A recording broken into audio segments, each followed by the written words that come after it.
if y'all did end up going to school with this nigga, you would never know that he would ever do something like this. You would have never known. Some people, it's crazy. There are a lot of people that I went to school with who I don't know where they are right now, and they could probably be. I don't know. I doubt they're in the same situation he's in right now, but they could probably be locked up, dead. Lord knows where they are right now. Them niggas probably, what the fuck happened? They could be on trial for murder. You know what I mean? A lot of shit happens, a lot of shit happens after high school. You don't know what happens, bro.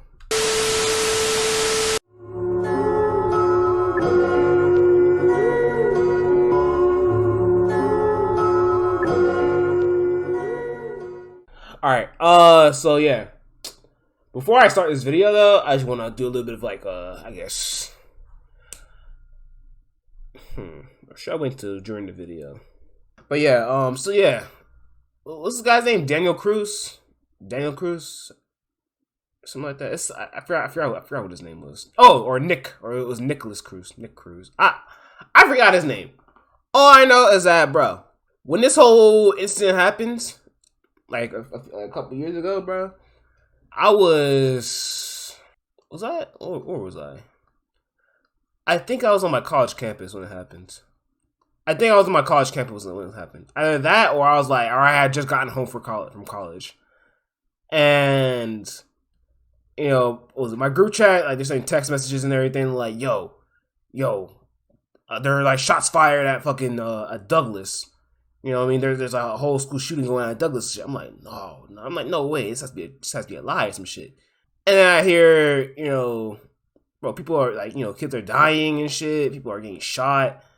I'm like, yo, what the fuck? I'm like, I'm tweaking, because literally, Douglas is not that far away from where I live. It's really not that far away from where I live, bro. Like, what was it? I'd say Douglas is like a cool, maybe like 20-ish minutes away from where I live right now. About 20 minutes or so from where I live. It's not that far away, bro. On top of that, I knew people who went to Douglas, bro. Josh's cousin, she went to Douglas, bro. Or yeah, she used to go to Douglas. But yeah, bro. And matter of fact, she was in that incident. Well, she almost was. Bro, I think, what was it? Like she got called. She called Josh and everything. She was trying to hide and shit. And I guess like Josh came to go pick her up and shit. I'm like, yo, that shit must have been super, super scary, bro. I could not imagine being in that situation. Bro.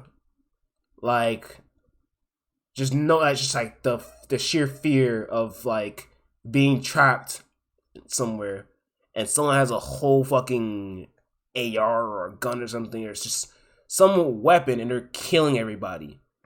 And you gotta just like, you gotta do one or two things. You either hide or try to find your way outside the building and hope that you don't get found. It's the scariest thing ever, bro. And my heart goes out to them people, to those kids who lost their lives, man. They were far too young to die. That shit was sad, man. Far too young to die. I couldn't believe the news when I heard it, dude. There's like I think there's at least like 17 kids that died that day, man. Some of them didn't get to graduate, man. Shit's horrible to hear, but as long as this motherfucker This is on the streets. 26-year-old Dawson McGee, sitting in a police interrogation room in the early hours of a Tuesday morning. The Monday night before, he stabbed his own mother to death for asking him to move out of the house and get a job.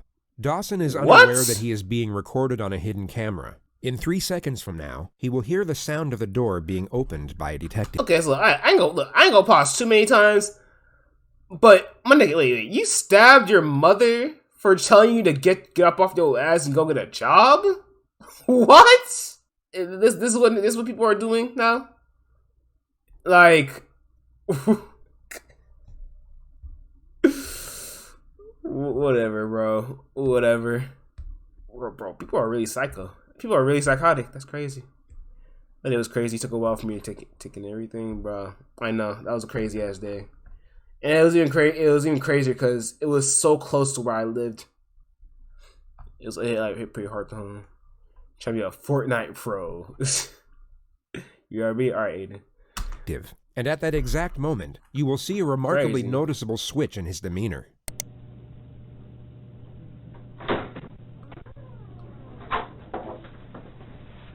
What the fuck? We've got something we want to talk to you about. We want to talk to you about what happened to your mom. What happened to my mom? Well, you tell me. People called me and said something happened at home to Mom. They were very... This nigga trying to act like he crazy or something. That's actually hilarious. Actually hilarious. I'm about we finna have a new name. Oh, that Aiden. I was waiting for my brother and sister to tell me. Okay. Well, so, wow, bro. Was your sister home this weekend? Wait, I'm supposed to have an attorney? If you want one. Am I supposed to have I should request an attorney. Well, that's up to you if you like one. But I mean, we'd like to talk to you. You're supposed to have an attorney. Go on, I would offer. I want to ask for an attorney. You want to ask for an attorney? Bro. Okay. Glad you finally on. All 10 of us were waiting. It would come as no surprise that a judge deemed him fit to stand trial. A jury then found him legally sane, and he was sentenced to life in prison for the murder of his mother. All of which was in spite of a continuous charade of mental illness similar to the one you see here. Dawson clearly believed that his passage through the legal system would somehow be easier if he were presumed insane, man. How you doing, bro? Which is a naive, yet somewhat common misconception that many suspects make when facing serious charges. They have this notion that a plea of insanity would either lower the severity of their punishment or liberate them from it altogether. That instead of being sent to prison, they would simply be released back into society, perhaps with a free psychotherapeutic program to attend on the weekends. This is, of course, a far cry from reality. In the United States, if you're found responsible for a serious offense, but also found not guilty of the crime by reason of insanity, you will be institutionalized at a high-security psychiatric facility. These institutions are without question some of the darkest and most disturbing places in the system. And if you're not actually suffering from the crippling effects of mental illness, living in this type of environment will be a mentally agonizing experience. The foresight of what occurs inside these units would make the majority wish to avoid them. But once you are in, it is very hard to get out, and you will have to serve the same, if not a greater amount of time than you would have had to serve at a regular prison. So to put it briefly, if you commit a serious offense and then pretend to be crazy in order to get away with it, your life from that point forward will be an extremely dark and uncomfortable existence, whether you manage to fool the system or not. Bro, I was thinking about that. Bro, if you're not actually crazy and you kill somebody, and they're like, okay, yo, we believe you, and they put you to like a fucking a psychiatric, facility or some shit, bruh. You know how crazy people are in there? People in there are actually lunatics. If you're not actually a lunatic, bro, that's literally, you will literally end up going crazy in there. You'll literally end up going crazy in there. That shit is tough. I mean, then again, it is pretty good karma. I mean, you want to kill somebody and act like you're crazy, and then they put you in there. Then you actually go crazy. That is some pretty good karma. All right, actually, matter of fact, I say it's worse than prison. I say that's probably worse than prison. I ain't gonna lie to you. But there is one benefit, which is the elimination of capital punishment. The United States cannot execute someone deemed insane during the time of their offense, which is the only conceivable reason a defendant would cling to this narrative even after knowing what lies ahead should it succeed. That's true. And this happens to be a notion that ties in closely to the primary subject. Either way, though, you get life in prison. It will focus on one particular individual whose interrogation footage is so fraught with blatant trickery that most of the segments presented to you won't even need suggestive commentary. You can simply observe and judge for yourself whether you see authentic behavior or not. But before showing you what pretending to be crazy looks like, we'll briefly show you a genuine case of the criminally insane, or at least a far more convincing one. This is 18-year-old Jared Murray, a freshman at East Central University in Oklahoma. On a Wednesday evening in December, he asked fellow student Gennaro Sanchez for a ride to Walmart. Once they got there, Murray pulled out a handgun and made Gennaro drive to an isolated country road where he shot him twice in the head. He then attempted to hitchhike to Canada, but was soon apprehended by police on the side of the road. He immediately confessed to the crime once apprehended, and was then interrogated by the arresting officer. Really? I went down to his dorm room and asked if I could be given a ride to Walmart in exchange for $20 gas money. So he took you to Walmart? Yes, sir. And did you both go in? No, we did not go in, sir.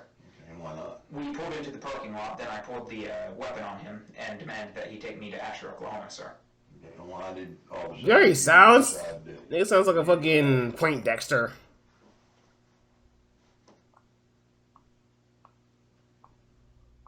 I feel like he's more into like white collar I was planning crimes. to take him out into the country and kill him. Let's get a sniper. Did he say anything? He panicked, wanted to pull out his phone. I yanked the phone out of his hand, and then he panicked some more. Kept telling me not to kill him. To make him feel more comfortable, I unloaded the clip, unloaded the bullet from the chamber, handed them over to him, and that eased his nerves a little. Then I pulled a second clip out of my pocket and set it on my lap. What? So you're driving east, and so I guess at some point, did you decide now was the time? Yes, sir. Okay, and what happened? I loaded the gun quickly, chambered the round quickly, shot once, missed, shot a second time, hit, jumped out of the car, went around. He was driving 10-15 miles an hour, so it was rather slow. Ran around the hood of the car, and of course it was slow when he wasn't purposefully driving. Tried to pull him out, couldn't get him out until he already had hit the tree. Pulled him out there, dumped him into the... before I dumped him into the ditch, I heard him gurgling. I'm not sure if that was a physiological or physical process after death, but I thought that he might have still lived through that somehow, because he was gurgling, so I shot him again and then shoved him down in the ditch. He makes a half-hearted what? attempt to conceal the body with a handful of leaves and a stick. He then walks in the direction of the highway. Did you get back on the highway? Yes, sir. And which way did you go? No, sir. And what were your intentions? You were walking north. Canada, sir. You was going to Canada? Yes, sir. Okay. He states that his plan was to escape into Canada, but he had nothing to escape with, not even a passport. I had tried hitchhiking most of the way because the only way this was going to work, factoring in my belief that y'all found the crime scene, is if someone were to give me a ride there and then. And then whenever your patrol car was pulling What's the behind me, case of? I didn't know it was a patrol car. I stuck my thumb out and you was there for the rest. Wait, what do you mean? Who's... Jerry, I want to ask you just point blank, because, I mean, you sat here and confessed to, Pretty much everything. in my mind, and I think you might agree with me, just cold-bloodedly killed a young man tonight. Yes, sir. Or last night. Have you ever killed anybody else? No, sir. You will now see the detective attempt to establish a motive for the crime. I guess I'm having a hard time understanding what you got out of it. Can you help me? I don't really get anything out of it. Do you feel any remorse? I'm sad that I got caught Yeah, okay, so yeah, yeah. quickly. Yeah, okay. This nigga's Tell me what I crazy. should grade you This nigga's crazy, bro. Lock him up in the insane asylum. suffer from your Lock him up in the asylum. He's fucking... No reason He's to believe, a... sir. I guess That right there is a... Look, that right there is a perfect example of a sociopath. Not a psychopath, a sociopath. Alright? People who don't feel empathy for people. That is a sociopath. He is... People like that are crazy and they need to be locked up in the damn asylum. just still having It's a good, Nick. How hard you doing, bro? time understanding why. The detective fails to establish a solid motive for a further 2 minutes. The discussion eventually lands on the victim's long-term girlfriend. You don't think she's He had a girlfriend? upset, heartbroken? I think she will be, sir. How does that make you feel? No different, sir. I think you've been honest with me. I think you've told me just straight up, right out of the book, what happened. Yes, sir. But, you know, you've done a terrible thing tonight. Yes, sir. You killed a young man Yes, sir. just for the simple fact of, I guess pretty much this is safe for you. Yes, sir. And what do you think should happen to you? Death sentence, sir. And why do you think you deserve the death sentence? An eye for an eye, sir. Do you believe an eye for an eye? Yes, sir. Interesting.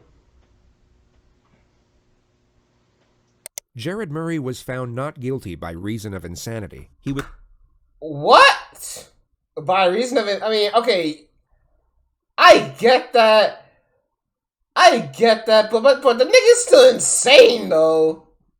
He's still insane. So what the fuck do you mean by reason of insanity he's not found guilty? He's definitely guilty. The nigga's insane, but the fact that he's insane, that changed the fact that, like, what? I mean, look, I can understand if someone was like schizophrenic and they didn't realize that they killed somebody, or someone has like, what I mean, I can understand some shit like that, or that Alzheimer's. Then again, they still did it, but they forgot about it. But no, this guy is just a sociopath. He's just a sociopath. That don't mean. He still killed them. He still killed them. Sure, he's insane, but nonetheless, he still intentionally wanted to kill this person. Matter of fact, this is definitely first degree murder. This was definitely first degree murder. He planned this. So what the fuck? Whatever, bro. Was committed to a high-security mental facility where he is to remain indefinitely. Anything to say for yourself today? No, ma'am. Any reason why you might have done this young man? No, ma'am. No reason. No, ma'am. Bro. You have Nigga like Michael Myers before the money. nothing to say for yourself. No, ma'am. You want to tell the community anything? No, ma'am. Did you confess to police? Yes, ma'am. Are you proud of what you've done? No, ma'am. Do you have remorse for what you've done? No, ma'am. He appears completely void of human emotion. No regret, remorse, shame, nor fear. He had both taken a life and destroyed his own, yet seems indifferent to the circumstances. With respect to his interrogation footage, the most conspicuous element was the complete lack of self-preservation. He didn't once attempt to deflect blame, nor afford himself any type of justification for his actions. He simply spoke in a factual, non-biased manner, impartial to how his words may have been taken or even twisted to be used against him. There was no calculated structure to his behavior whatsoever. So with this notion in mind, let's move on to the primary subject of this video. Yeah, that was a pretty good example. Somebody who's a sociopath, bro, they show no type of emotion. They're soulless, lifeless. Put your hands up a little bit. Have a seat. Shit's crazy. Did you feet up? This motherfucker. Don't do not think about getting up, right, buddy? This is 19-year-old Nicholas Cruz, who 3 hours and 55 minutes prior to this moment murdered 17 people at his former high school in Parkland, Florida. Among the dead were 3 teachers and 14 students, bro. the majority of whom were 14 years old. A further 17 students were seriously wounded during the massacre. The gunman dropped his rifle 7 minutes into the rampage and then blended in with the crowd as he ran out of the building. He was at large for 1 hour and 20 minutes. Technically, what was it? iTone, thank you for the follow. Technically it does. Thank you, saying just to give a fuck. Yeah, but the fact that he okay, you think that someone who murders somebody. Okay, look, you think somebody who murder somebody without any particular reason, like no particular reason, they just kill somebody, and they show no type of remorse, regret. They basically just did it, and they show they have literally no emotion about doing it. That's psychotic. That's like sociopathic tendencies. Like, you know what I mean? Like, it's just that's crazy. That's crazy as fuck. You know what I mean? It's you can't just say, oh, yeah, I mean, he's still sane, he just has no emotion. That doesn't work. It doesn't work that way.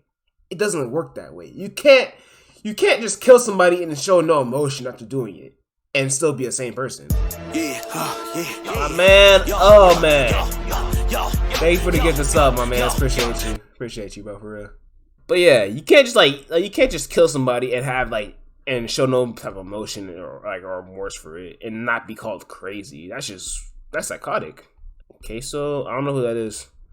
During which time he stopped off at a Subway and then a McDonald's, where he sat down and casually spoke to one of the victim's brothers. The student was unaware that his older sister had just been shot through the chest by the man sitting across the table. The description of the shooter was transmitted by police over the radio, which led to an officer identifying and arresting him on a street just 2 miles away from the school. He was taken to the nearest hospital and examined by a doctor for roughly 1 hour and 45 minutes. He was medically cleared and then transferred to the local sheriff's office where he was subjected to interrogation. I don't know. There's too many different ways to pronounce it. I don't fucking know. I say at this point, I'm just.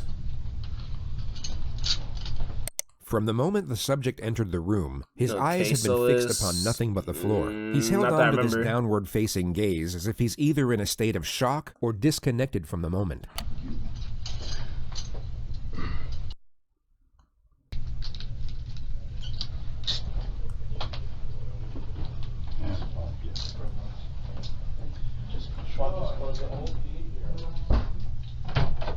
That's right. At the exact moment the door shuts, he lifts up his head to observe his surroundings. His behavior completely shifts once he believes no one is watching. If we look at his demeanor a moment earlier, we can see the contrast. He went from being detached to alert. His behavior changed as the environment changed, which is a recurring theme throughout this interrogation. It shows us that his mind isn't wandering off during these moments of apparent disconnection. He is in fact fully present and very aware of what's going on around him. Exactly. As he looks up, his eyes immediately lock onto the camera. He now knows he is still being watched, and his following gestures will resemble that of someone with suicidal tendencies.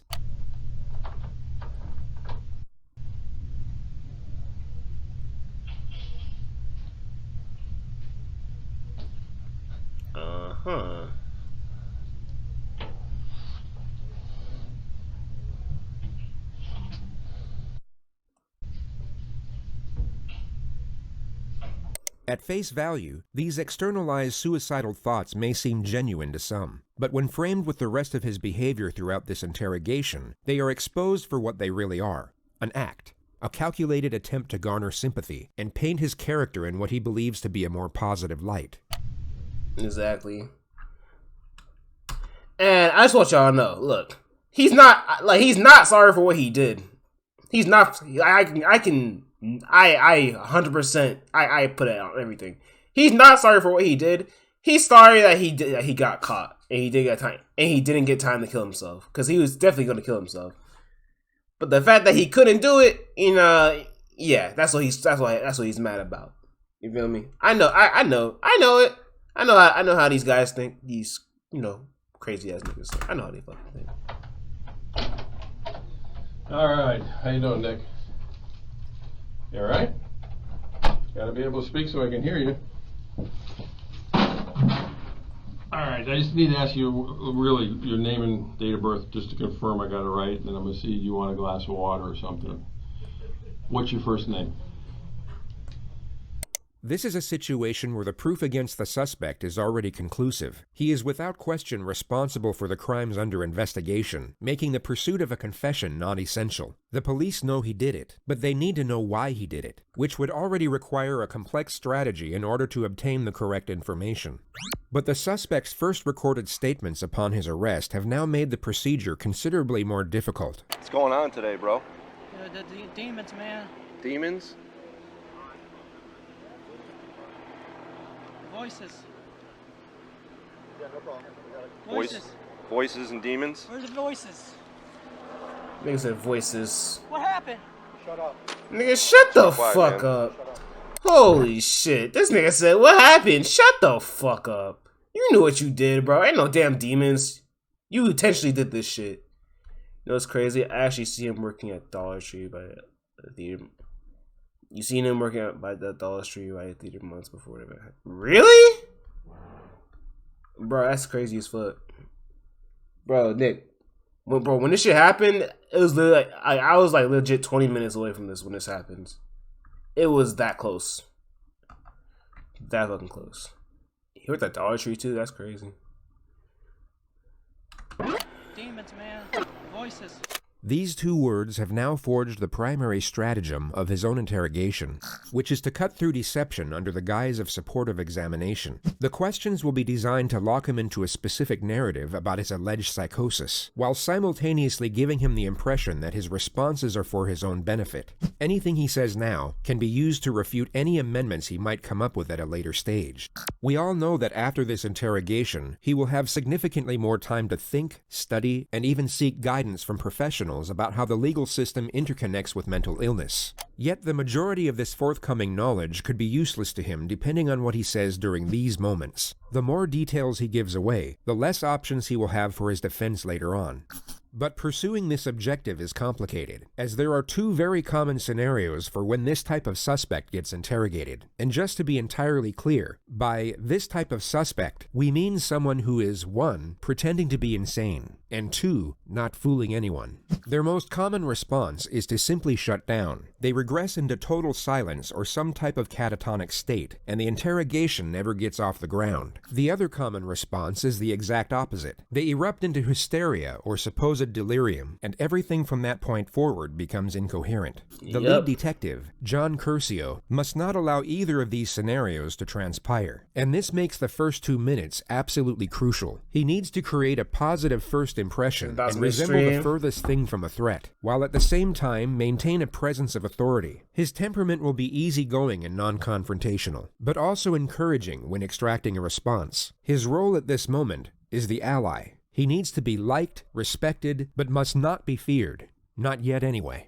Going off the suspect's initial demeanor, the detective will know that he is far more likely to regress into a state of silence at this opening stage. And if he can prevent that from happening within the first 2 minutes, he is over the first obstacle. Josh's cousin used to go to that school. All right. How you doing, Nick?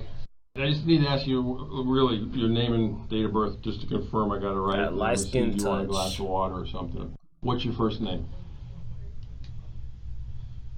Come on, Nick. Huh? Spell it for me.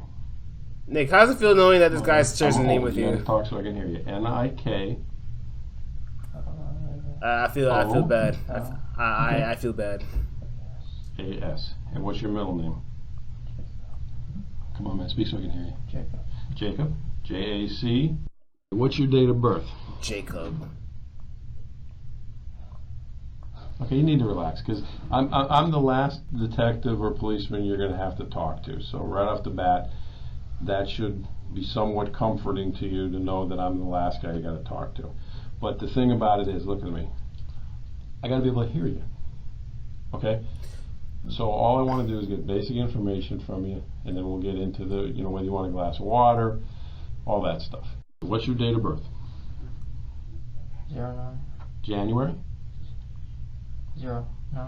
09 September.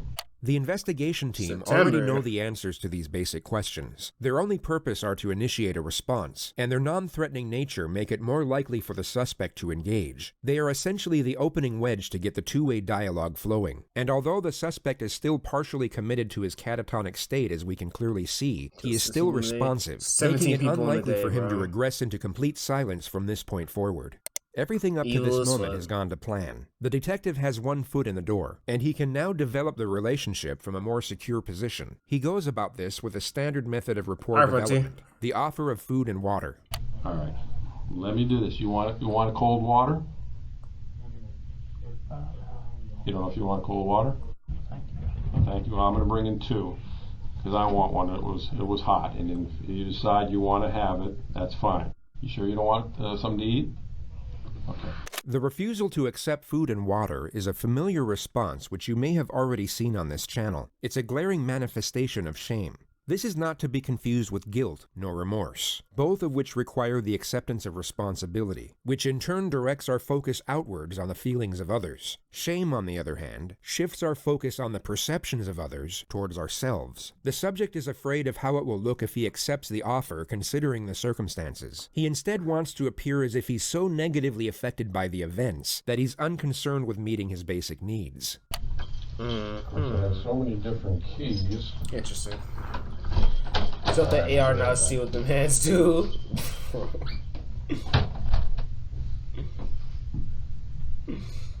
Fucking shit, dude. Once again, his demeanor abruptly switches when the detective... And just letting you know, look. Alright, look. I know some niggas deserve the death penalty. They deserve the death penalty and shit. But I feel like him dying is too easy. I feel like just simply killing him is just too easy. I feel like he needs to get life in prison, bro.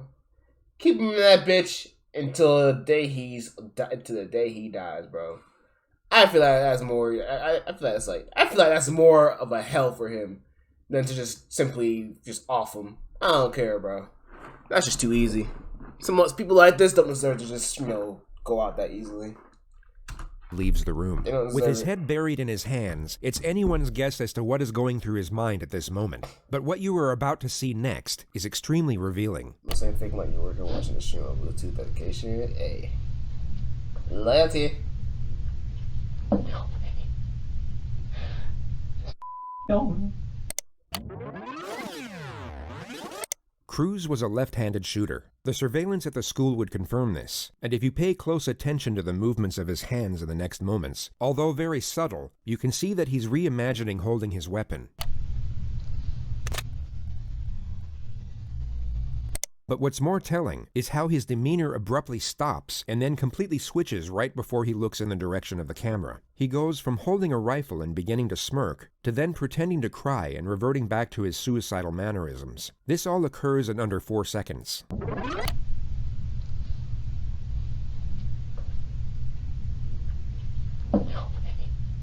Wait.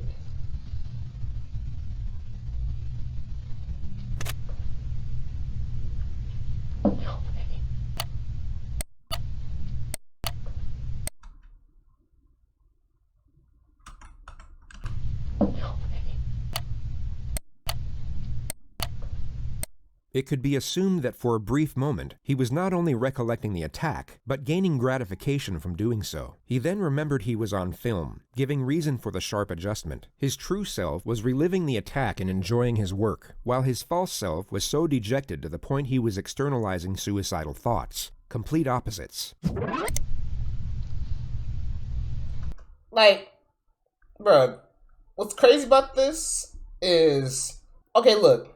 This dude, Mr. Cruz right here, he had already graduated from Douglas and everything. He is out for like at least a year after this whole situation happened. My question is, what is your purpose for coming back just to kill everybody? Like, why is that? Like, why?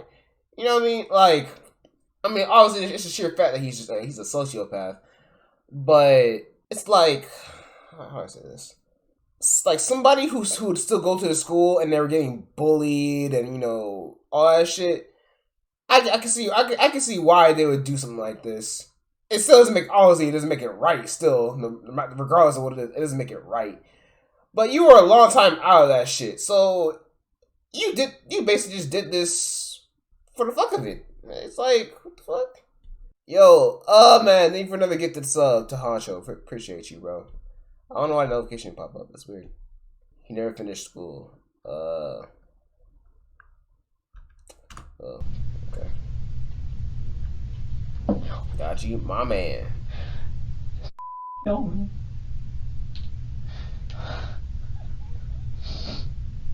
His next calculated charade is one of self-harm. He first bites himself without drawing blood or leaving any marks that were visible in his jail intake photographs. Nah, people like you don't deserve to just simply die. You need to fucking live. You need to live with your. You need he to then live scratches and squeezes with your at the 2 needle punctures in his arm from where his blood. This motherfucker needs to live with the shit that he did.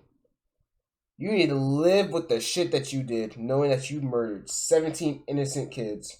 You need to live with that. Blood was taken at the hospital. At the very moment the detective re-enters the room, he will act as if he's desperately trying to conceal his self-injurious behavior. All right. Setting aside the glaring contradiction that he just murdered and maimed dozens of people while leaving himself without so much as a scratch, it's the frequency of these little charades that makes their deception so transparent. This is a person who is not self-injurious, pretending to be someone that is. But it's such a feeble attempt at feigned self-harm, it would almost be a comical moment if the circumstances weren't as horrific. Well, if they're not bleeding anymore, you want them off. We can pull them off. I'll get you a garbage can. You want them off? Just put them on the... Throw them on the floor in the corner. Alright, this one is mine, because I already opened it. This one's yours in case you change your mind. The next 4 minutes are the extremely tedious process of getting the subject to engage further through basic questions. The topic of his phone will now be brought up. To be honest, yeah. What about your phone? Do you have a phone? I lost it. When did you lose it?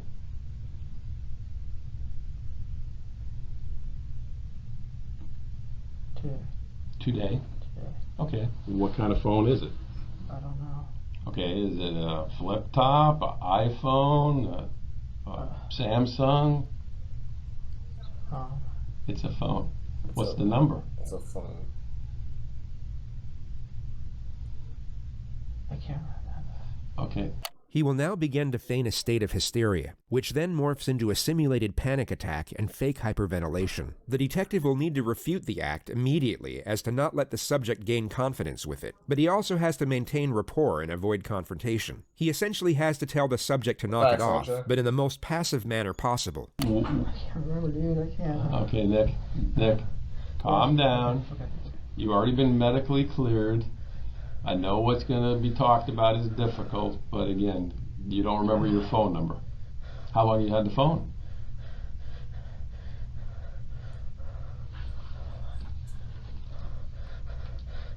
How long have you had the phone? Nick, the doctor's already looked at you. Okay. Okay, you're fine. You're not having any problems at the moment, and you're perfectly fine. So calm your breathing down. Yeah, all this right? fake ass and I want to believe certain things that you're going to tell me. I'm not gonna save but, you, bro. You know, if we're getting to where you're going to hyperventilate over a phone number, okay. All right. All right. So what's your phone number? Huh? 954. Okay, 954. The manic episode is somewhat curbed, but the subject is still clearly committed to it. 954-821. 2007. 2007. No. 1007. 1007. And again, going back to what kind it is. Do you know if it's an iPhone, a Samsung? I don't know. How long have you had it? Every kid knows what the phone is, man. I got kids your age. Ever since my mother died. I know, I heard about that. That's what I was going to talk about next. This is a turning point. Cruz's adoptive mother had indeed passed away the year prior from pneumonia. The topic is sympathetic towards himself, and it seems to have stopped the feigned hysteria in its tracks. Compared to his neurotic behavior in the minutes leading up to this moment, he all of a sudden appears calm. He is clearly receptive, and thus responsive, to the cue of compassion when it's directed at himself. The detective recognizes this, and although he said he would talk about the subject's mother next, he instead focuses on it immediately to keep him engaged. Alright. So, but you had, since your mom died, how long has your mom passed? I can't remember, I think. Okay. This year or last year? November. November? Okay. Okay, when your mom passed, were you living with her? Yes. Okay, what city was that? Parkland. Parkland? The subject drops the act and becomes more engaged in the conversation. The detective inquires further about his mother for roughly 3 minutes before shifting the discussion. It focuses mainly on the subject's background, and he first declares that he was depressed for the majority of his childhood. He then reveals his history of drug use, which consists of marijuana and Xanax. After that, he claims to have attempted suicide by alcohol poisoning 2 years ago, but in his own words, was able to sleep it off. He then states that he was employed at the Dollar Tree for the last 2 years. Oh, yeah, Nick, yeah. So yeah, he did work at Dollar Tree. Wow, that's wait, which Dollar Tree did he work at? It's crazy because like there's a Dollar Tree or was it Dollar General? I don't know. It was Dollar Tree, Dollar General. There was one close to where I live, but it wasn't really in Parkland. It was more like it was like Coral Springs, I think. I don't know, but Yeah, that's tough. That's tough.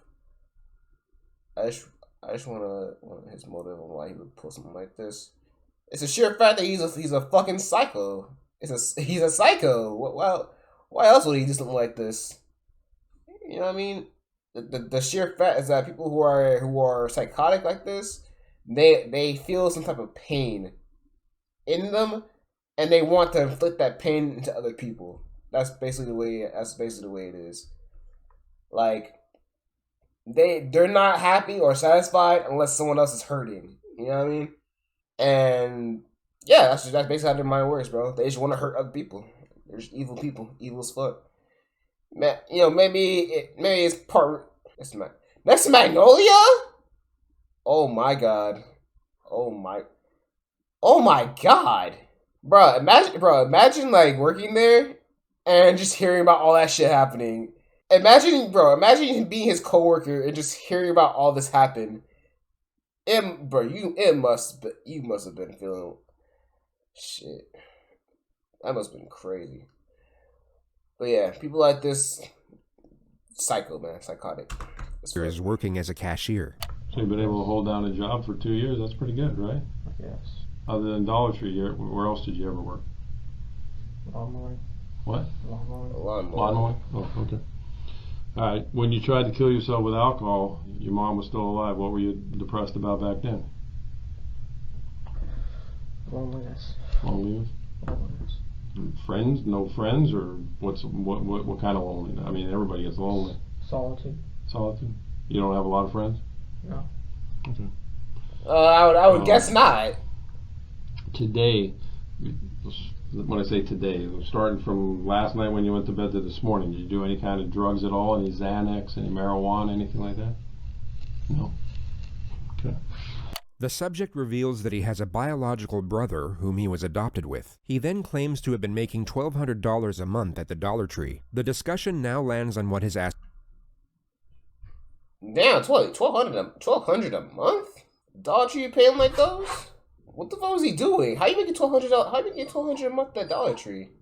Aspirations were. When you weren't depressed, what did you want to be when you got out of Ranger. Army Ranger? Did you ever apply, fill out any paperwork to try to go to the Army? I took the ASVAB, failed. Okay, why'd you fail? Because I was stupid. You what? I'm stupid. You're stupid? Okay, were you going to take it again? I was afraid to take it. Okay, but you had aspirations to do something with your life. You wanted to be that's a hell of a thing to want to be an Army Ranger. Oh God. The discussion moves on to the subject's gun collection, which continues for roughly 4.5 minutes. The attack on the school is yet to be mentioned, but the last gun to now be discussed was his choice of weapon to commit the massacre. What made you choose out of all the guns to want to buy an AR-15? Cool looking. Cool looking? Cool looking. Okay. Now when you bought it, I mean, it was a legitimate purchase. They gave you a receipt and everything, right? So you bought it legally, right? Did you fill out those forms and everything? But okay, but that's what I don't get though. Like, look, I understand. You know, being in America, you need some form of protection, bro. Like I don't knock people for getting a simple handgun or something like that. You know what I mean? I don't mind y'all getting like a pistol. In what situation would you need to have an AR-15? Why do you need an AR-15? What's the purpose, huh? What's the purpose? You don't need an AR-15 for anything to protect. Now you don't need that, bro. Like rifles, AK-47s, all this shit. You don't need that for protection, bro. A simple handgun is enough. Like you're not going to war. You know what I mean? You're not fighting a whole cartel. Why do you need a fucking AR? But yeah, bro. Like, this is what I mean, like, with the gun laws, and it's like, what I mean? I feel like, to an extent, gun laws do need to be a little stricter. Like, no one in this world needs a fucking AR-15 to, like, survive, to, like, protect themselves, bro. That's a whole rifle. You know what I mean? Niggas in the military use that shit. A simple pistol, you're good enough to go. Alright? If I were to buy a gun for protection, all I need is a simple pistol.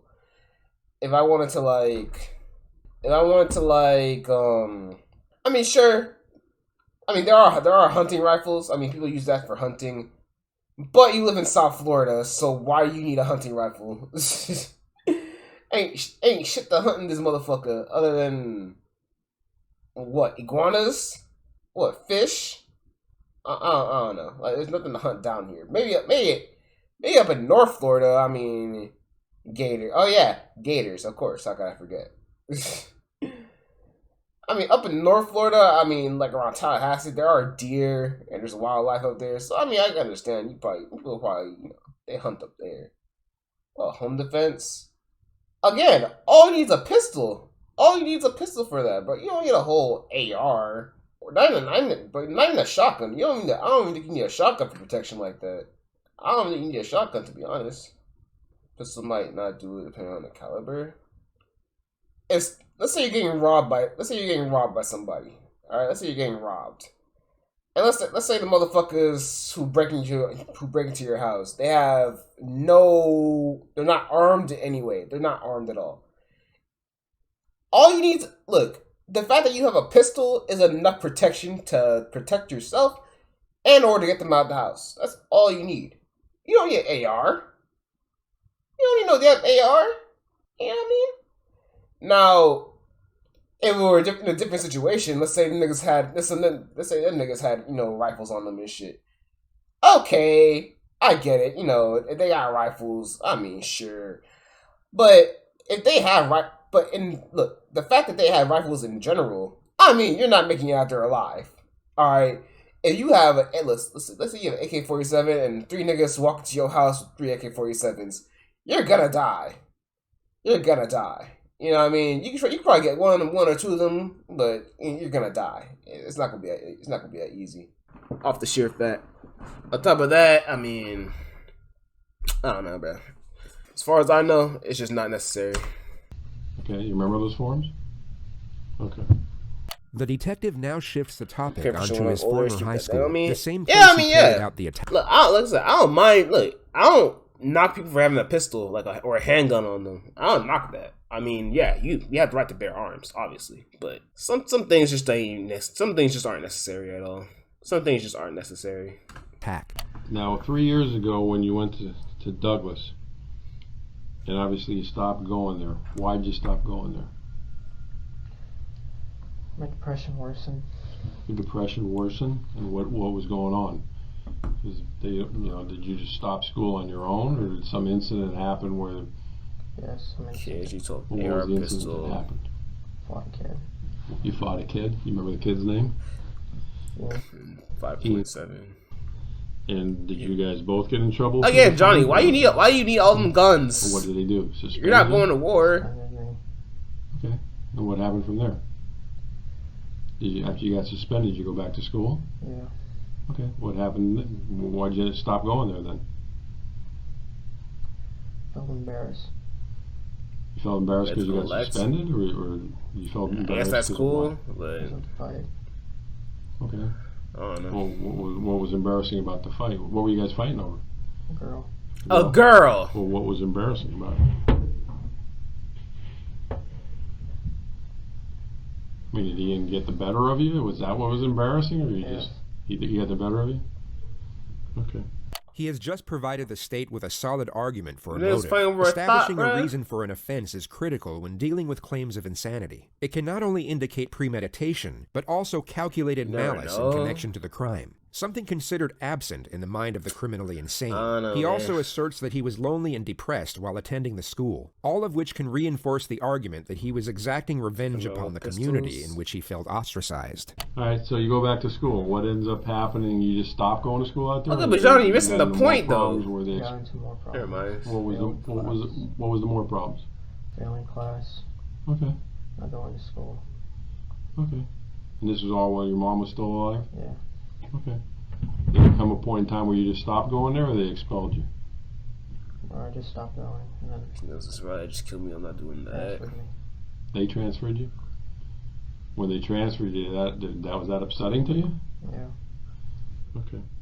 As we know, the suspect has made the claim about hearing a voice which he labeled the demon. The detective will now attempt to get a detailed narrative of these perceptual disturbances. He will do so by asking a series of open-ended questions, and then continuous follow-up questions thereafter. This will lock him into specific claims about what he was hearing. The more information he gives away, the less he will be able to amend later on. And the more questions that are posed, the more likely he is to make contradictions that can be used against him. The suspect believes this is some type of clinical evaluation for the sake of his own well-being, and this misconception will become glaringly apparent later on. He, at this moment, is oblivious to the fact he is giving information away that will be used to cut through his own defense in years to come. Apparently he dropped out, but either way, nigga wasn't in school no more, so what are the demons? Voices. I don't know what his shit is on. What are the voices about? It's another voice, the evil side.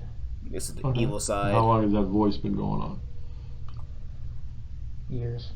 Did you ever tell anybody about the voice? Never? And what does the voice say to you? That bullshit on my face. Destroy. Okay, burn, kill, destroy, what? Ain't no damn voices. That's your own conscience telling you to do that. That's your conscience telling you to do that bullshit. That's you wanting to do that. Ain't no damn voices. There are legit people, bro. There are legit people who are actually schizophrenic, people who have mania, people who have what's the word I'm looking for? Bipolar disorder. Even though that's not really the same situation here, but yeah, bro. There are people who actually have those mental illnesses and shit, and they have like a voice in their head telling them to do something. You know what I mean? That's your situation. Not the same. You're just an evil person. You're just an evil person. That's just what it is. Like, you're just an asshole. You murdered 17 innocent kids. I'm pretty sure no voice is telling you to do that, unless if you literally are schizophrenic, which you're not. So anything. Okay. But if you ever look, I'd probably believe him. If he said some shit like, "Oh, I blacked out and I just woke up and 17 kids were dead." Even though it still sounds kind of but I'd believe him a little bit more if he were to say something like that. That sounds more believable than just saying, "Oh, the voices in my head." It's like killed or destroyed anything. What have you burned? It's like, I don't know, bro. Burned, just fire. Yes, 17 kids back. 17 high schoolers. Oh, a fire pit. Okay, well, the voice told you to burn something. You built a fire in a fire pit. Some people take the anger out. What's destructive about that? That's what fire people pits are made for. Evil people, bro. What else evil ass does the voice people. tell you to telling do? you. Kill animals. There are better ways to handle anger. What kind of animals? A lot better ways. Birds. But some people don't realize that shit. People's pets. How do you kill them? Birds. How do you kill them? Wait for them. Kill them. Oh, can't catch them. So how are you waiting for them? Out in the grass. What? Wait for a bird to come up. There's no way, man. I'm a bird lover. There's no way. You can't catch a bird, Holmes. No, I mean with a pellet gun? Oh, okay. Where's your pellet gun? It broke. You got no pellet gun? All right, so the voices tell you... You got actual guns. To hurt animals and start fires in the fire pit. When was the last time you heard the voice? Yesterday. What time was it yesterday? It was at night. Okay. And where we at? Just because I have mental problems like that. Because there's people with mental issues that never do this. And exactly. What's the voice telling you? Exactly. Hurt people. So you have to derat that dollars? ass. Or hurt people? Hurt people in general. Okay. Doesn't say specifically who? Alright. Can you tell how old the voice is? My age. Okay. Do you have a good voice too, or just a bad voice? Is there a voice inside you that says, do good things?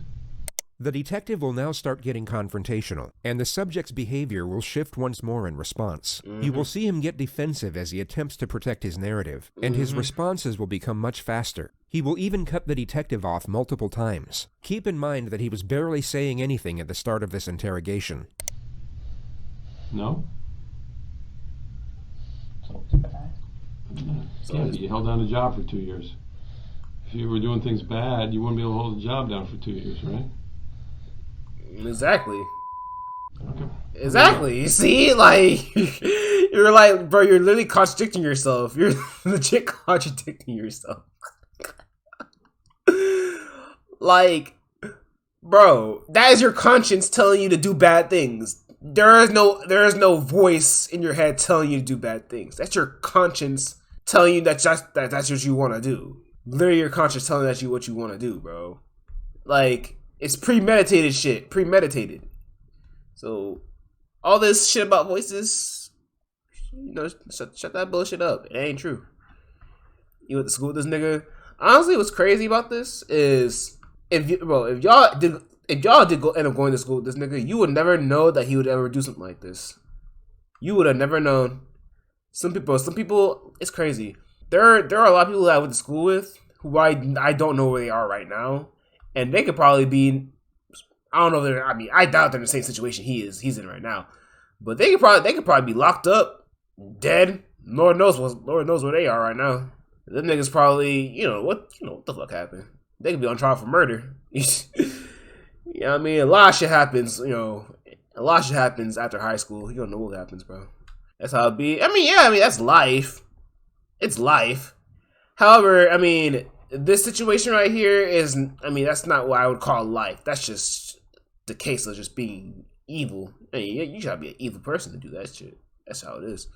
There's somebody at most schools fighting thoughts this nigga had. Exactly. Like, I mean, he wanted to do this. He wanted to do this. You know what I mean?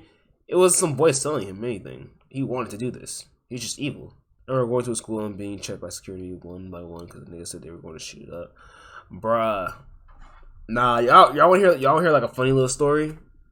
It's not long. But this is like I think this is probably my senior year. Was this my senior year? Yeah, it was my senior year. Bro, I don't know what it was, but for my senior year, there's like a prank or some senior prank going around and some shit. I don't know who started it, but some idiot thought it was a good idea to say, oh, a school shooting is gonna happen, it's gonna happen today or some shit. There was a whole thing going around and everybody was scared. There were cops at the school. They were on a lookout. Bro, shit was wild. Like, shit was fucking wild. I don't know why they thought, whoever thought it was a good idea to make that a senior prank. But, yeah, everybody was legit on edge, bro. Matter of fact, I think the day of or some shit, I forgot what day it was. I think kids literally did not go to school on a certain day because they were afraid that their schools would get shot up or some shit. It was wild, bro. It was wild. Luckily nothing happened. Nothing bad happened. But that was a horrible prank to do. That was like a horrible prank. I don't know why. Why would you ever do that? It's like say something like that. That shit's not funny. That shit was not funny at all, bro. That shit was nerve-wracking. It's me and then my bad side. I understand. Everybody's got a quote good and bad side. There's people. No, it's a voice. Aiden, is that you? Sean Dingus? What kind of name? Just trying to... What's good, Killer? What's time to see, bro? What's good? Set aside his contradicting behavior for a moment and focus solely on his storyline. In his ideal scenario, we are to believe that he was battling these supposed voices and, in his own words, trying to be a good person. Yet he was unable to reveal or seek help for this internal struggle until the very moment of his arrest. It was quite literally the second he was confronted with his comeuppance that his supposed demons came to light. Now that he is in custody with the atrocities already committed, he is somehow able to maintain control over the force that was previously keeping him silent. But a deleted video that would later be extracted from his phone would tell a very different story. Hello. My name is Nick, and I'm going to be the next school shooter of 2018. My goal is at least 20 people with an AR-15 and a couple tracer rounds. I think I can get done. Location is Stone Douglas in Parkland, Florida. Bro, is this... I'm sorry. Is this nigga retarded, bro? It's like, are you dumb? Why? Okay, look. Holy shit. Why in God's name would you record a video of yourself saying, oh, okay, yeah. Bro, this nigga, I'm guessing he wanted to get caught or something. Literally, you just said, okay, you know what? Hey, I'm about to go shoot up a school. You know, at this exact place. Yeah, I want to get caught. That's basically what you just said, bro. That's basically what you just fucking said, bro. This nigga is real life stupid. Real life stupid. Holy shit. Someone was joking about bombing the school, and the teacher caught him saying that. Never seen that dude ever get after that. Well, I don't get why, bro. Why the fuck was someone joke about that shit too? Matter of fact, bro, I had some bomb threats in my school too. I had some crazy ass bomb threats. Niggas not going to war. Like, bro, the dude literally just like, bro. That's not even 4. That's not even getting caught in 4K. That's just being a straight up dumbass. It's like, bro, that's like literally playing Among Us and telling people, "Hey, I'm the imposter. It's me, guys. I killed him and I vented." That's literally what you just said. That's literally what he just did. Literally, this dude's an idiot, bro. He's a full class S idiot. Why he made that video? Did he think he wouldn't get caught? Like, bro. The fact that he made this video, that just literally proves that the whole insanity act is fucking it's bullshit. He's just an evil person. Exactly, he's just evil. Your ears are popping out while wearing a cap and just run away. Nigga got Dumbo ears. Oh my god, bro. And when you see me on the news, you'll all know who I am. There are no signs of perceptual disturbances. There is no anguish, when you doubt, see me on the news, hesitation, y'all know or who I uncertainty am. when announcing his Yeah, intent. only thing is, like, you're not gonna be famous. You'll be infamous. You finna be an infamous motherfucker, and you'll be on trial. You'll be on death row. On death row. You feel me? So, you know, you do your thing, buddy. Tensions. By his own narrative, he claims to have continuously fought against the evil. No. Okay, sorry. I'm sorry for pausing so much. You know what this reminds me of? Chat, y'all remember what was that dude's name? Dylan, bro. Who was the name of that white boy that shot up the church, the black church? It was Dylan something, bro. Ain't it crazy how literally? I think they already gave him a sentencing, right? But isn't it crazy how when they caught this motherfucker? They took him to Burger King and got him a burger. They got him a little, you know, his little kid's meal, you know, with some soda and shit. Yeah, yeah. They took him to Burger King, got him some food, and then they took him to fucking jail. Ain't it crazy, bro? Ain't that shit crazy? Again, people like that are just people like that. Look, there's no voice, there's no insanity going on in their head. They're not crazy. Yeah, in a way they are crazy, but they're psychotic. They're sociopaths. But also, he's also a racist. So it's like, you know, if you're a racist and a sociopath, those two things can't really go together. I mean, they go together, but they go together, it's a complete disaster. So yeah. Matter of fact, after this video, I'm gonna see what he got. I'm gonna see what his sentencing was. I'm gonna see after that. Intentions of the voice. I'm Yet see from what a he got visual sentenced to. standpoint, there is no conflict in this video whatsoever. It's me and then my bad side. I understand. Everybody's got a quote good and bad side. There's people. Oh, is that okay? Okay, never mind. Voice isn't here, and that was me just trying to be a good person. Okay. But obviously, again, when you say it's a voice, it's you. It's all you. Exactly. The voice is you as well. Yeah. The voice didn't force you to do anything, right? No, the voice did. It's two voices. There's one half that's a good and then a bad. Yeah. His rapidly interchanging. So now there's a good and a bad voice. Did he say there's only a bad voice like a while ago? Did he only say there's a bad voice a while ago? Y'all remember him saying that, right? I'm not just thinking shit, right? Y'all leading death sentence? I do, but it depends on the person, honestly. Like someone who's like literally like a threat to society, and literally prison won't help them at all. They need the death sentence. But people who are just like, you know, they intentionally did shit and they're evil as fuck and they want to hurt people and shit. But they also want to die. Like, no, I feel like they deserve life in prison. I feel like that right there is torturous enough to have them, like, you know, to put them in that sense. Yeah, because people rather die. I mean, shit. If I choose between getting life in prison or dying, I'd probably die too, to be honest. Because ain't no way they gonna put my ass in prison for life. That's some bullshit. That's some bullshit, bro. Just knowing the fact that you'll never get out of that fucking hellhole. You basically gotta live your life in there. That shit sucks. That shit sucks. You can't be a school shooter and a bad liar. Pick a struggle. Behavior has now gone from catatonic to manic to hallucinatory to now highly attentive and cautious. Okay, well, the voice tells me to go to lunch and not pay for my meal, but I pay for my meal because I know that's the right thing to do, right? Okay, let's talk about it. Because the voice didn't tell you to take Uber, right? Yes, it did. It did? Yes. The voice said take Uber. You took an Uber to school? The voice is... Bro. Imagine being this motherfucker. Bro, imagine being this nigga's Uber driver.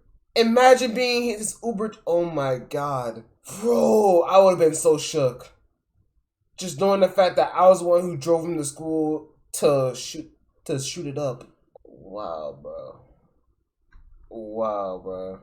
If that's gonna be ramen, look here. If I'm on death row, look, I already know what my last meal gonna be. It's gonna be a nice thick 16-ounce ribeye steak, grilled to perfection. On the side, I might have some Alfredo, some pasta Alfredo, and I don't know what the vegetable might be. Maybe some asparagus. Actually, no, or some broccoli. I don't know. Niggas don't do the last meals no more. They don't do last meals no more? Nah, some prisons probably still do it. I think. It's in me. You're the voice. No, in here. Okay, it's in your head. Yes. What is it, a male voice or a female voice? Male. Male? The subject was beginning to panic, but the detective dials it in for the time being and switches the discussion back to more trivial matters. It seems that he wants to consult with the investigators outside before maximizing the pressure, and he reestablishes a certain level of trust before leaving the room. Let me go. I'm going to go back and see what everybody's doing as far as what they need me to do. At the other prisoners get the word. Of course. I mean, shit. No, I'm not. I mean... 59-year-old man who's raised 3 children. That's the thing, so I bro. guess that makes me somewhat of a psychologist. Like, you gotta understand, in prison, there are 3 main targets, alright? And that is, pedophiles,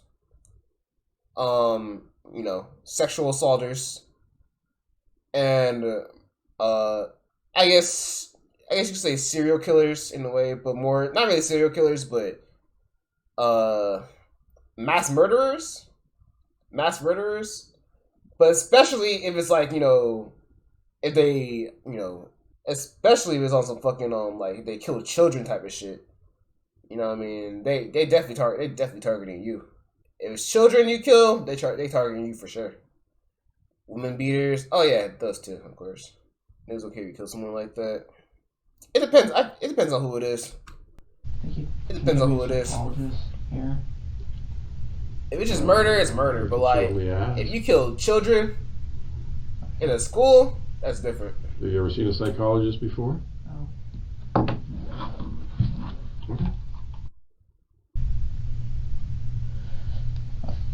A glass of Kool-Aid and hot fries. Oh my god. The subject scratches his arm for another 2 minutes. He then switches to a hallucinatory that's state. That's some Black Air Force energy energy right there, back. In the room. What's going on, Sausage? I see you, bro. What's good? All right. Got some stuff here.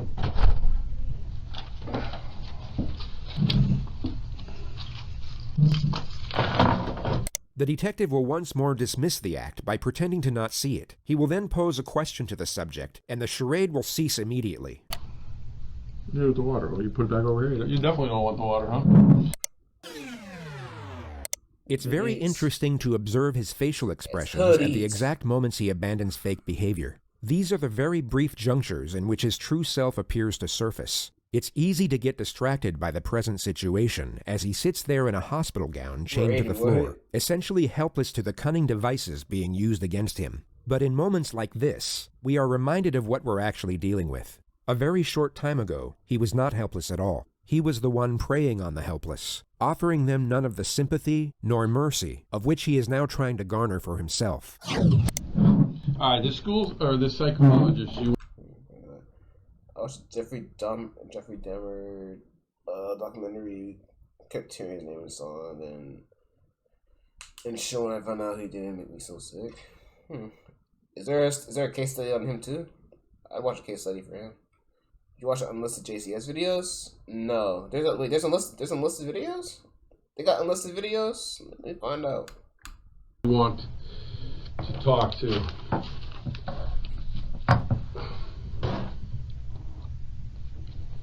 Obviously, I would have to tell him what you want to talk to him about. So, what exactly do you want me to ask him, or Bro, revolution. Why do you want to talk to a psychologist? Find out what's wrong with me. Well, what do you think's wrong with you? In case someone remembers.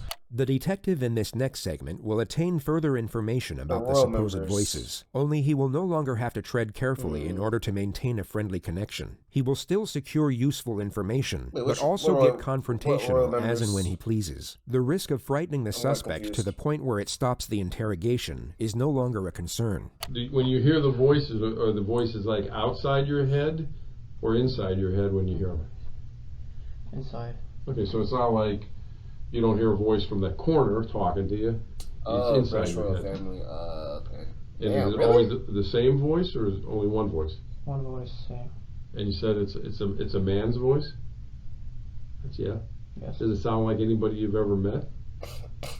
Anybody you ever seen on TV? Can you tell, like, by an accent? Is it what kind of, is it an old man, young man, white man, Young black? man. Young man?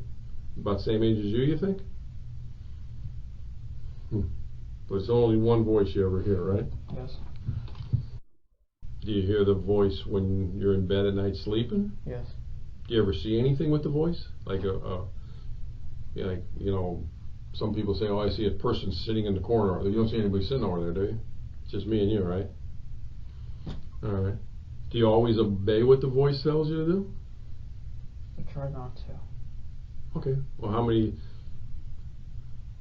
on any given week, how many times do you think you hear the voice? All the time? I'll probably watch next stream. Once every day? Morning, afternoon, night? Case studies are pretty low. In the afternoon. About what time? You still send it though. 11 to 12. Why do you think it's those hours? I don't know. It's always around lunchtime? Now, you talked about demons, and then you talk about the voice. Silence is way worse than jail. The voice is the demon. So there's I know. I know. Does it have a name? Yes, we were talking about that earlier. No name. Does it ever say, hey, my name's Nick? 30 minutes? Yeah, I know. Do you use your name or use somebody else's name? Just a voice, so no name. I don't want to be stuck on videos. I got on a little bit too late. Did the voice tell you her about album? I heard like a quarter, maybe half of it. Hey, buy that. It's pretty good. I fuck with it. I might listen to more of it like off stream. Did the AR-15 it was really get picked out because it was similar to the gun that an Army Ranger would carry? No, it's because of the voice. What do you think if you didn't buy it? If you said, hey, I ain't buying these guns, too expensive, what do you think the voice would have done to you? Just stop talking to you? No, tell me to hurt myself. How would you hurt yourself? Cut. You're a cutter? I'm a cutter. All right. When was the last time you cut yourself? Herb Almer and Tyler Polos and Coles. Earlier when? I was fishing. Earlier today or earlier today? True, except for the polo part. Actually, no. Okay. True about the polo part, except for the Tyler and Cole part. What did you cut yourself with? Knife. Those little scratches on your arms? Let me look at them. Come on, man. I get worse scratches weeding my flower bed than that. You weren't trying to hurt yourself. This nigga's capping, bro. No. How many knives do you have? 4, 5. How long have you been cutting yourself? He ain't cutting himself. Where you had to go to the hospital and get stitches? When you cut yourself, it's because the voice just told you to cut yourself. And if you didn't talk or you didn't listen to the voice, then you were going to be alone because your voice was your only friend. That's kind of what you're saying. Apologies album was mid. Even though you have a biological brother. Since me and you have been talking, Whole album wasn't nothing crazy. What do you mean? There are no skips on that album. For you to cut yourself. Does the voice like me? Huh? Does the voice like me? He doesn't trust you. Why He doesn't trust you. What is this dude even saying at this point? What is he even saying at this point, bro? Oh my god. It doesn't trust you. Bro, this nigga just... I feel like at this point you're trying too hard to act crazy. You're not crazy, dude. You're just evil. Pretty relaxed, ain't I? You're not crazy. Well, what does he like about me? I mean, I'm kind of grinning because I want to know what the voice's problem is. I mean, he's a psycho for sure. What does he like about me? He's definitely a psycho, but he's not crazy. I talk nice to you? You know? You're too nice. I'm too nice, yeah. How many times has the voice talked to you while we've been in the room here together?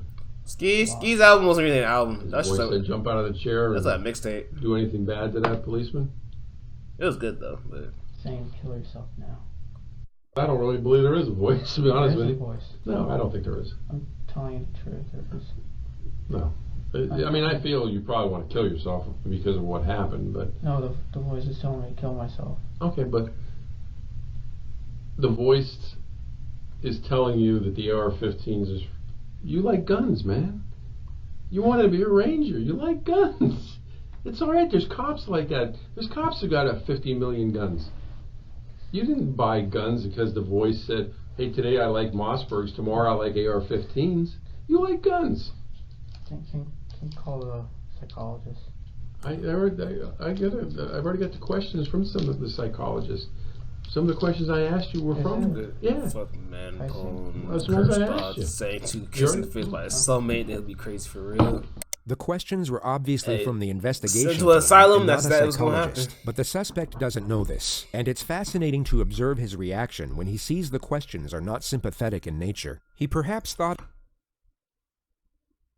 Z, I thought we've been past this this phase you had. I thought we were past this phase you had with it was just wilding out. You know what I mean? That was back in 2020. You know what I mean? That was last year type of shit. We're in 2021 now. Why are you still wilding out, huh? Anyways. Thought a psychotherapist would be asking him about his feelings and affording him some type of reassurance after he committed mass murder. And he becomes very unsettled once he realizes the procedure won't be quite as sympathetic. Voices, are the inside or outside of your head? What do the voices say? These are all questions I asked you. How many voices? Not my cup of tea. Whose voice do you think it was? You didn't know. What's wrong with me? I don't know. I don't understand why you can't admit you like guns. You want to talk to a psychologist. Why didn't you talk to a psychologist when the voices started? The voice is telling me not to. Bro, this nigga can't be serious. The voice was telling him not to speak to a psychologist. What? So basically the voice is controlling everything you're doing then? So the voice just controls everything you're doing then, right? You have no free will? So basically... This nigga... Ain't no damn voice, it's your damn conscience. It's your conscience, buddy. You ever go to church? I wanted to. No, I'm saying ever in your life. Yeah. Do you believe in God? I don't believe in God. What do you believe in? I feel like there's something. Okay. But if you believe in demons, do you believe in angels? Z. Angels is the good. Demons are the bad. But when you say the word demon, you think it's an evil spirit? Or what do you think it is? A voice. The subject had earphones in during the mass shooting. The topic now lands on the music he was listening to. Well, I mean, I'm sure we don't like the same music. What kind of music were you listening to? Name the group. What was it? Mark? Mark? You have to help me. Mark what? Mark something. What was the song though? Sad. That's the name of the song? Sad? Mark, you got some explaining to do. Solid Days. Salad days.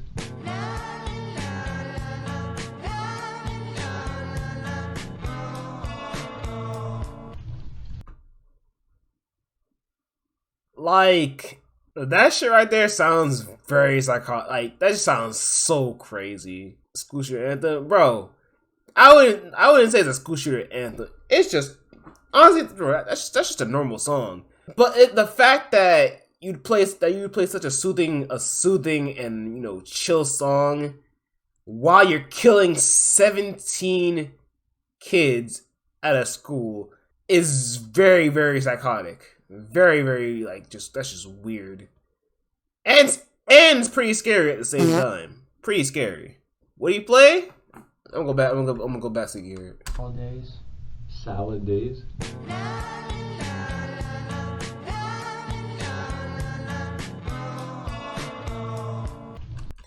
Like, I get like a certain chill down my spine hearing that song and just knowing that this motherfucker was killing people to this song. That is scary.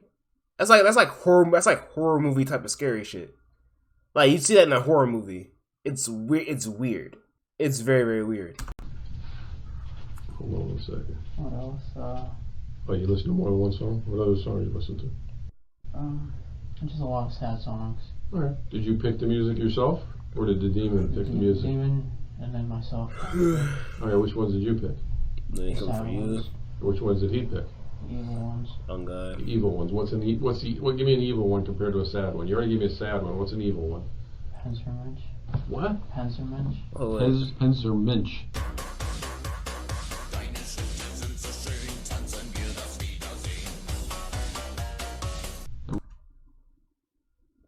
Yeah. Like, I get like another like chill down my spine just hearing that and knowing that he was killing people to this. Nazi anthem.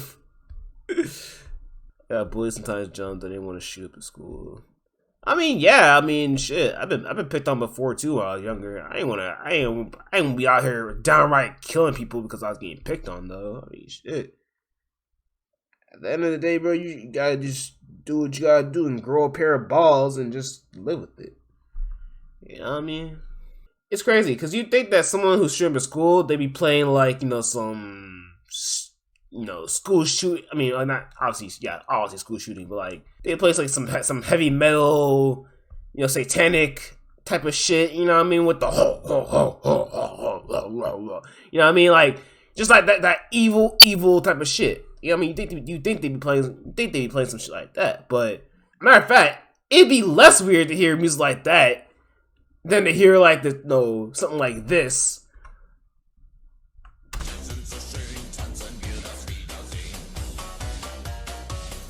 It'd be a lot less weird to hear that than hear that type of shit, just knowing that he's killing people to that. Cause it's like, the fuck? That's just creepy. There's a video called What Pretending to Be Crazy Looks Like. Just type in JCS on YouTube and their channel should pop up. What does that say? I don't know. I mean, there's no lyrics to it? Oh, no. Oh, well, there is lyrics, but I don't know what it means. But is it in English? No. So there's lyrics, but you don't know what they're saying. German? Do you speak German? No. Then how do you know what the lyrics mean? I don't. So they could be happy, right? I don't know if they're happy or not. Well, again, you don't because you can't speak it. The demon chose it. I didn't choose it. But you're, the demon chose it. On your playlist. Bro, you know what? I'm not even gonna pause anymore. Whatever, bro. Whatever, bro. So you've listened to them a lot of times? You got it, man. You got it. You got a playlist of music. Hey, bro. The demon helped you pick out, but you picked out some of them. Chat, the demon told me to go to sleep tonight. I'm just having a tough time. The demon told me to wake up this morning. Demon thing. I know. Y'all watching? Oh yeah, Houdini. I gotta talk to you after this video. Well, just stick around. Watching a case study. I gotta talk to you after this video. The Xanax you were talking about earlier. Yeah. Where'd you get the Xanax? On the street or? On the streets.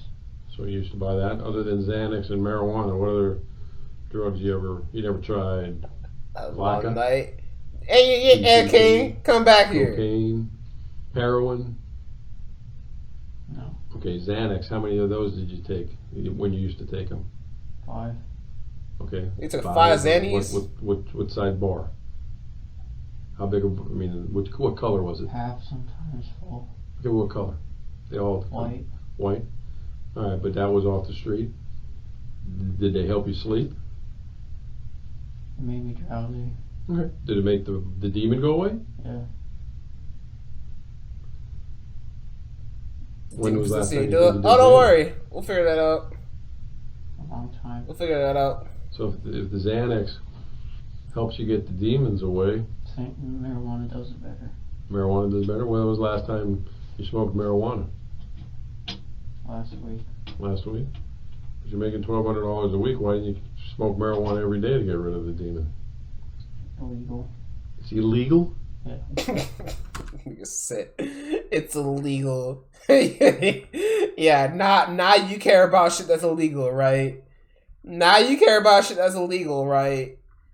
Yeah, but killing 17 people isn't illegal. Yeah, okay. Alright, buddy. It's illegal. It was illegal whether you do it once a week or once every 5 minutes. So why didn't you choose to get rid of the demon by doing it? Anytime you heard the demon, just light up a blunt. I mean, you had the money, man. Because I knew it was illegal and I didn't want to do wrong, but he went to wrong. Okay. So the demon wanted you to do wrong, but then your good side didn't want to do wrong by smoking marijuana?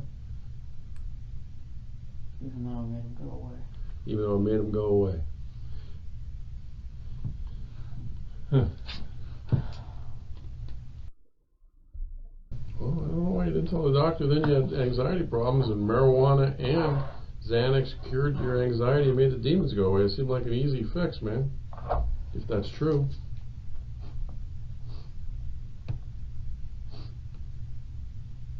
You sure you didn't like the demon's voice? I don't like the demon voice. You sure? I'm sure. Then why didn't you go to a doctor to get rid of it? And besides,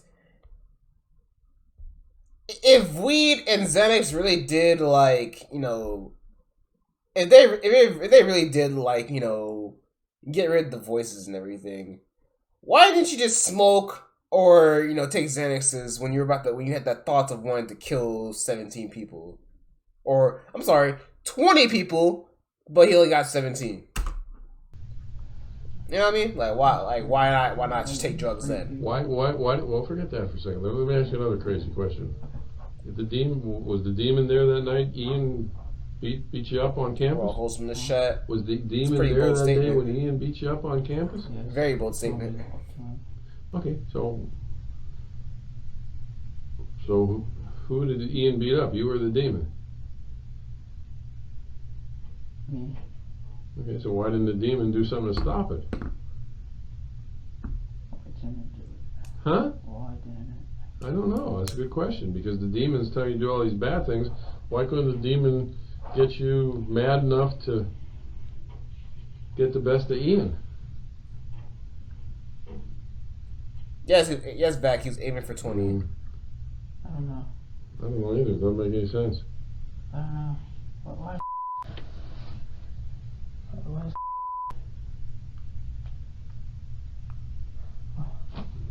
I don't know. The demon's this I don't know why. all-powerful thing that tells you to do bad things and you're afraid of it. Why did the demon just take over right then when Ian was getting the best of you and get the best of Ian? Why did the demon not do that? Why do you think? Throat Baby 12. Thank you for the follow. I don't know. I can't figure it out either, because I don't think the demon exists. Can I think? I don't think it exists. No, like. I think that them. Go ahead, bud. Am I able to, like, think to myself about it? Yeah, sure. That's all I'm asking. Hey, you can think all you want. No, I'm just thinking about the demon. Alright. Well, you want me? I'll leave you to think for So a you while. need to, and I can talk to you. I personally, I think you're using the demon as an excuse. I'm not. I promise. You could have stopped the demon by getting a prescription for marijuana, You could have stopped the demon by getting a prescription for Xanax. Oh, you could have stopped the demon by illegally doing marijuana, which you were doing anyway. You could have stopped the demon by doing Xanax illegally, which you were doing anyway. You could have stopped the demon anytime you wanted. You didn't want to stop the demon. The subject seems to be coming to the realization that he's not going to be treated as a victim. As he begins to meet this reality, you will notice him exhibit signs of fear. You will then see him attempt to escape the confrontation by feigning a state of psychosis once more. The detective will recognize this, but this time will not afford reassurance. He will instead apply further condemnation, and a visibly frightening realization will engulf the suspect from that point forward. It's essentially the very beginning of retribution. The detective introduces him to the rest of his life at this moment. No, that's not true. You didn't. You could have. I've given you 4 ways you could have stopped the demon, man. Okay, now you're just acting like that because. No. Okay, well, relax. No, you're not. You're just acting like that because I'm making sense. Calm down. I'm making sense, and you don't like when it makes sense. No. Because it doesn't fit into the story you're telling right now. I'm telling you the story. It's true. It's just, Well, why are you looking at your arm now? I'm trying to understand why. Well, why didn't you want to stop the demon? I don't know. Because I think you like the demon. No, I don't. Why didn't you stop it then? Exactly. I don't like the demon. Exactly. Well, that's if the demon even exists. Can I get an attorney or something? You want what? An attorney? Yeah. Did the demon, the voices tell you to get an attorney? Okay. Yeah. All right. Will you tell the voice that don't hit yourself in the head? Yeah. Because the attorney that the demon just requested, I will. Yeah. I will stop talking to you. I'm scared of him. You're scared of what? Bro, I'm using that against him every single thing, every single thought he says. I'm using that shit against him. Yeah, is a demon like you talk this way? Is the demon make you hit yourself? The demon tell you to hit yourself? Did the demon tell you to fucking... Why are you watching this? Why are you watching this? Why not? Great, name for the 5 months. Why not? Why am I not watching this is the question. Why aren't you watching this is the better question. This shit is interesting as fuck. This shit is beyond interesting. To see how stupid some of these people are. And by God, these people are actually fucking like dumb. Like dumb. Yeah, JCS go crazy. You gotta start watching these.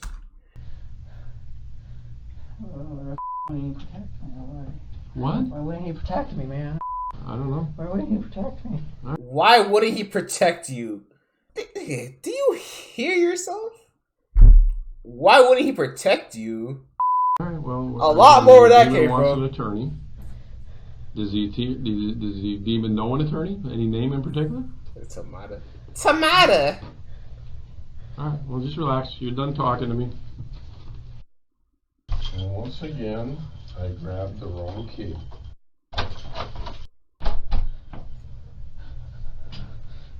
What is he doing, bro?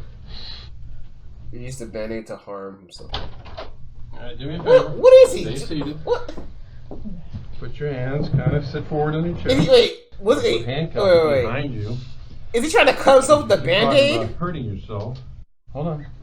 Put your hand behind your back. No, not behind the chair. He's trying to cut himself with the Band-Aid. I don't want to make that uncomfortable. Alright, because that's how that works. That's how that works. What did the demon say about me? I'm a nice guy.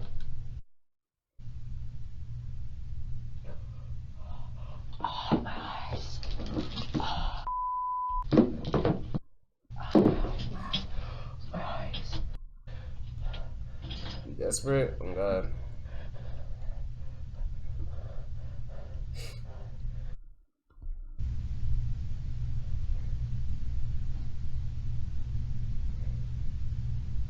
He's trying so hard to act like he's crazy. He's trying way too hard. Nicholas Cruz was taken to the Broward County Jail, where he remains in isolation to this day. His trial date is yet to be scheduled. The 20-year-old has been without bond since last year's mass shooting that left 17 people dead. His attorney said he would plead guilty in exchange for a life sentence, but prosecutors rejected that offer and are seeking the death penalty. How long is, bro? I mean, I know it's probably like a logical answer for this. But how come certain trials where they know for a fact that the person is guilty, why do those trials take so long? You know what I mean? Like, why do they take so long to actually get that date out there? You know what I mean? Is it because like there's like a lot of trials? There's like they're like focusing on. That's why it takes like a while for theirs to get up there, or is it because like they're still trying to gather information? Like, what? I don't know. I don't know.